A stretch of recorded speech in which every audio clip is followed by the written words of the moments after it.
নমস্কার, সুপ্রভাত। চ্যানেলের সমস্ত দর্শককে স্বাগত জানাচ্ছি। আপনাদের সঙ্গে রয়েছি আমি প্রসেনজিৎ। এই মুহূর্তে সময় হয়ে গেছে আপনাদের ওয়েদার আপডেট দেওয়ার। দক্ষিণবঙ্গে 6 জেলার দিকে ধেয়ে আসছে কালো মেঘ। কবে কোথায় হবে বৃষ্টি আসুন দেখে নিই। মার্চের প্রথম থেকেই গরমে নজরহাল দশা বঙ্গবাসীর। তবে এই দবদাহ থেকে নিস্তার পাবেন দক্ষিণবঙ্গের বেশ কিছু জেলার বাসিন্দারা।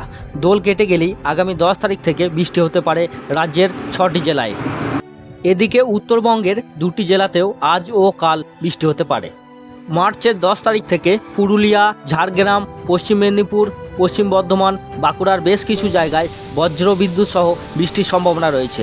11 ও 12 মার্চ এই 5 জেলার পাশাপাশি বীরভূমেও বেশ কিছু জায়গায় বজ্র বিদ্যুৎ সহ বৃষ্টির সম্ভাবনা রয়েছে।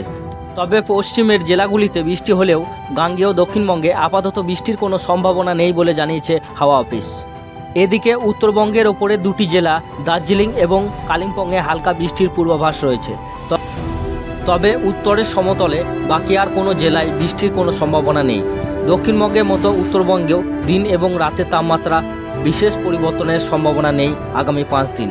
এই আবহে ফাল্গুন মাসের শেষের দিকে গ্রীষ্মকালীন দবদাহ সহ্য করতে হবে দুই বঙ্গকেই। আরও নিত্য নতুন খবরের আপডেট পাওয়ার জন্য চ্যানেলটিকে লাইক, কমেন্ট, শেয়ার এবং সাবস্ক্রাইব করুন।